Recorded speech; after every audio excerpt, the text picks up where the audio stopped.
the benefits of being an indie author is that you can write about anything you like and you can write books just to give away for free. Hello, welcome back to my writing hut. I don't just write. My husband and I are also developing a edible forest garden. We live in the Jura Mountains in France, so the soil is really poor and we have huge extremes of temperature from -20 in the winter to +40 in the summer. So it's a bit of a challenge. And in my secret library, I have a free ebook called Lessons from a Forest Garden. So this is about the first 20 months of our creating a garden. So I guess I should be really doing an update, but I thought I'd read you a little bit from it. I'll read you the introduction so it makes more sense what it's about. We've been creating a forest garden for 20 months and the learning curve has been enormous. Although each forest garden is unique, I thought I'd share some of our learning and mindset changes to inspire others to rethink how they use their precious piece of the world. In case you're not sure what a forest garden is, it mimics the edge of a woodland with a canopy, shrubs, herbaceous layer, ground cover and climbers. It has open spaces to allow some annuals and many perennials to grow in the sunshine. The aim is to garden with nature rather than against it. Observe how nature cares for and feeds the soil and mimic this. To create a garden full of diverse and useful plants, food and medicinal for humans and animals. To provide wood, stakes, fibres, dyes, etc. To give back to nature more than you take away. And to create a beautiful haven for animals and humans alike. It takes vision, time and patience, but it's well worth the effort. A forest garden once established takes care of itself mostly, supposedly. And at this stage we were calling it a forest garden. We hadn't realised just how slow the trees and plants were going to grow because of the conditions here.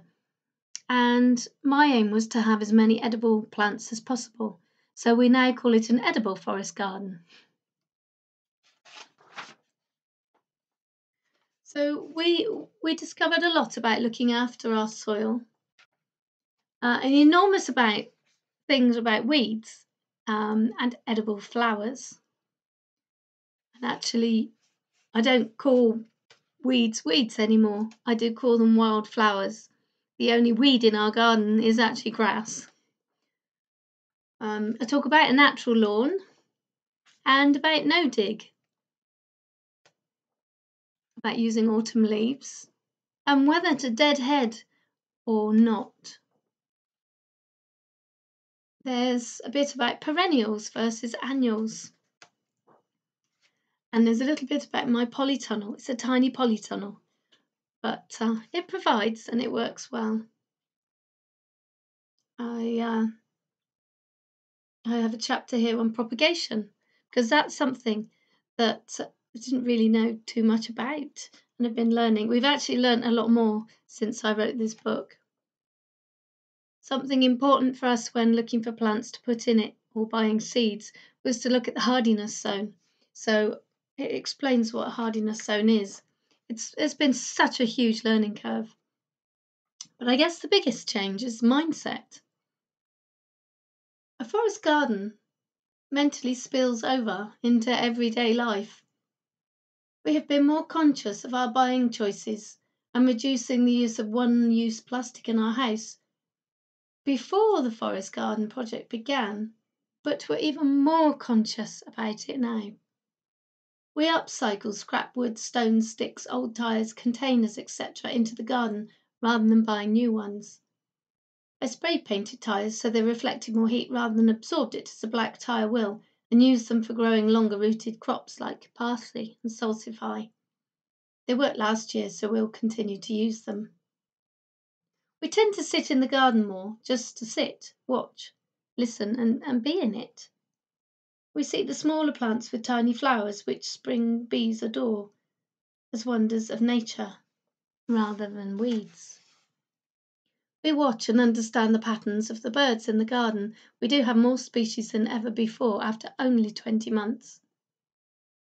We see the garden as a place for natural art, and my art, a place of fun, delight, and perfect non-perfection. We watch the garden, see what surprises it has for us, and instead of immediately moving a plant, we wait.